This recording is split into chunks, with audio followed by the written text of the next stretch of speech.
नमस्ते बच्चों, आज हम पढ़ेंगे मैकियावेली के बारे में। मैकियावेली एक ऐसा राजनीतिक विचारक है जिसकी राजनीतिक साहित्य के इतिहास में सबसे ज़्यादा निंदा या आलोचना की गई है, लेकिन फिर भी उसके लिए यह शब्द कहे जाते हैं कि इतने महान व्यक्ति की लिए सारी प्रशंसा अपर्याप्त है, यानी कि उसकी निंदा और प्रशंसा एक साथ की गई है। उसका कारण यही है कि उसके विचारों में, उसके चिंतन में एक यथार्थवाद और व्यवहारवाद तथा साध्यों की प्राप्ति के लिए किन्हीं भी साधनों का औचित्य है। मैकियावेली का जो विचार था, उसके जो विचारों का मूल सार है वो यथार्थवाद और व्यवहारवाद है तथा साध्यों की प्राप्ति के लिए किन्हीं भी साधनों का प्रयोग उचित है।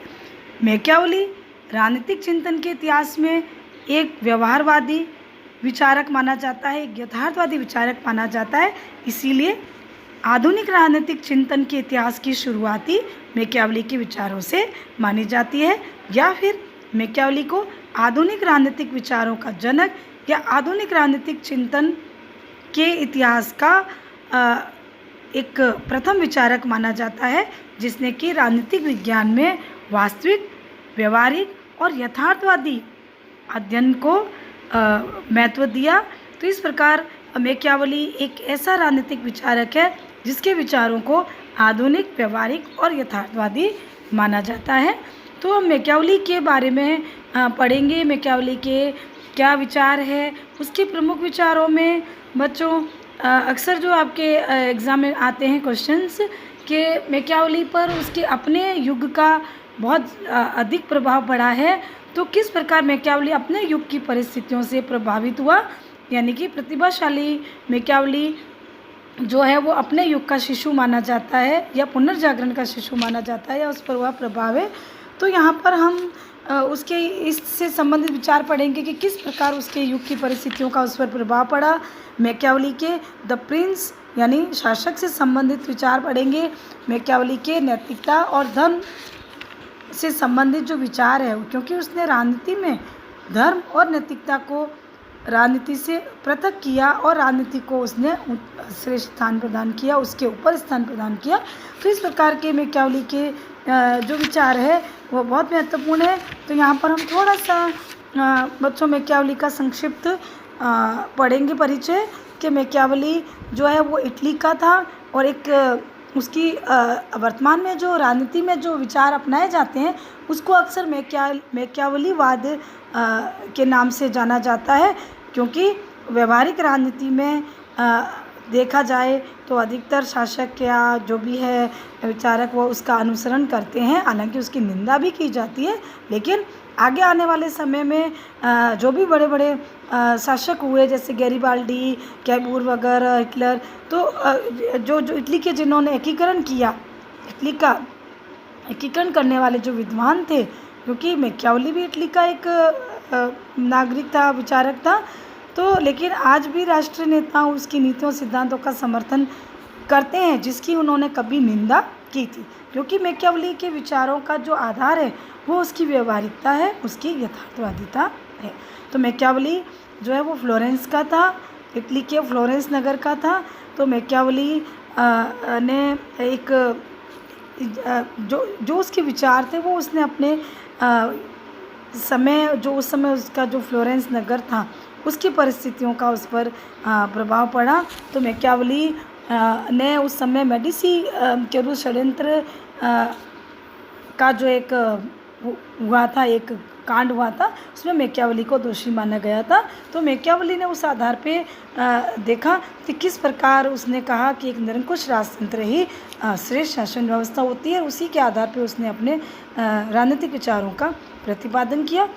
अब हम देखते हैं बच्चों कि मैकियावेली ने अपने विचारों का प्रतिपादन करने के लिए विभिन्न रचनाएं लिखी, और इन रचनाओं की सबसे बड़ी खासियत यह है कि इसमें किसी भी प्रकार की प्लेटो, अरस्तु, ऑगस्टाइन या एक्विनास की तरह में आदर्शवादिता देखने को नहीं मिलती है, बल्कि अरस्तु की भांति उसमें यथार्थवादिता और व्यवहारिकता हमें ज़्यादा देखने को मिलती है। उसकी रचनाओं में उसकी रचनाओं में देखें तो ऐतिहासिक पद्धति का, आगमनात्मक पद्धति का प्रयोग किया गया है। और उसने राज्य के बारे में बताने की बजाय उसने शासन कला के सिद्धांतों का व्यवहारिक रूप से प्रतिपादन किया है। तो उसकी जो प्रमुख रचनाएं हैं उसमें द प्रिंस है जो सबसे महत्वपूर्ण रचना है, जो 1532 में उसकी मृत्यु के बाद प्रकाशित हुई थी। फिर लिवी पर डिस्कोर्सेस भी उसकी प्रमुख रचना है। फिर युद्ध कला, फ्लोरेंस का इतिहास, इस प्रकार की कुछ रचनाएं हैं जो मैकियावेली की महत्वपूर्ण रचना है, जिसमें द प्रिंस सबसे महत्वपूर्ण रचना है। तो मैकियावेली ने जो अध्ययन किया, जो विभिन्न प्रकार के विचारों का प्रतिपादन किया, उस पर पुनर्जागरण का अत्यधिक प्रभाव था, क्योंकि उसका समय पुनर्जागरण का समय था। इस कारण उसकी पद्धति आगमनात्मक, व्यवहारिक, अनुभूतिमूलक, पर्यवेक्षणात्मक, विश्लेषणात्मक, तुलनात्मक और ऐतिहासिक पद्धति थी। और उन्हीं पद्धतियों के प्रयोग के आधार पर मैकियावेली को एक आधुनिक राजनीतिक विचारक या चिंतक माना जाता है। तो उसके इन विचारों पर इटली की तत्कालीन राजनीतिक, सामाजिक, आर्थिक परिस्थितियों का प्रभाव था, और उन परिस्थितियों का विश्लेषण मैकियावेली ने पर्यवेक्षण और विश्लेषण की पद्धति के आधार पर किया। तो मैकियावेली ने निगमनात्मक, बौद्धिक या तार्किक या काल्पनिक पद्धति को ठुकराकर उसने मध्ययुगीन जो राजनीतिक सिद्धांत थे उसको उसने अस्वीकृत किया। और मैकियावेली ने जो पुनर्जागरण का जो एक सिद्धांत चल रहा था कि उसमें उसने कहा कि परलौकिक वस्तुओं, आत्मा या मोक्ष जो है वो वास्तविक नहीं है, बल्कि उसने इहलोक, इतिहास और विवेक से संबंधित वस्तुओं या विचारों के अध्ययन पर जोर दिया। तो मैकियावेली एक ऐसा प्रथम राजनीतिक विचारक माना जा सकता है अरस्तू के बाद, जिसने विशिष्ट सिद्धांतों से सामान्य सिद्धांतों को खोज निकाला, जिसने कि मानवीय बुद्धि और विवेक के आधार पे विचारों का या स्थितियों का अध्ययन किया, और जो मानवीय व्यवहार से संबंधित था, किसी भी प्रकार के ईश्वरीय या परलौकिक कानून से संबंधित नहीं था। तो इस प्रकार मैकियावेली की इस पद्धति को अपनाने के बाद राजनीति, धर्म और नैतिकता से बिल्कुल स्वतंत्र और पृथक हो गई। और उसने द प्रिंस में पहली बार उसने या द प्रिंस ऐसी पहली राजनीतिक रचना है जिसमें ईश्वरीय सत्ता और मानवीय सत्ता को पूर्ण रूप से पृथक किया गया। यहाँ पर मैकियावेली ने चर्च और पोप की सत्ता को बिल्कुल अस्वीकृत कर दिया और एक निरंकुश राजतंत्र, एक निरंकुश राज्य की सत्ता का उसने समर्थन किया। और इसमें उसने यहाँ पर उसके विचारों में उसने कहा व्यक्ति को बिल्कुल वैसा ही देखा गया जैसा व्यक्ति होता है, यानी कि उसने है पर बल दिया, न कि होना चाहिए पर बल दिया। तो इस प्रकार हम देखें कि मैकियावेली का जो संबंध है उसका संबंध वास्तविक विचारों से है। तो मैकियावेली ने उस परलौकिक, धार्मिक और ईश्वरीय सत्ता को मानने से इनकार किया जिस पर मध्ययुगीन लेखक विश्वास करते थे।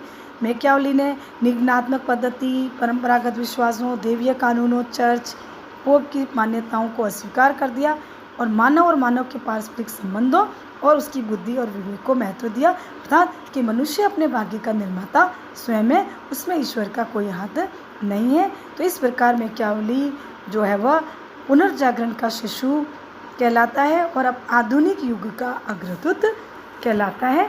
तो इस प्रकार मैकियावेली के जो विचार है वो महत्वपूर्ण है।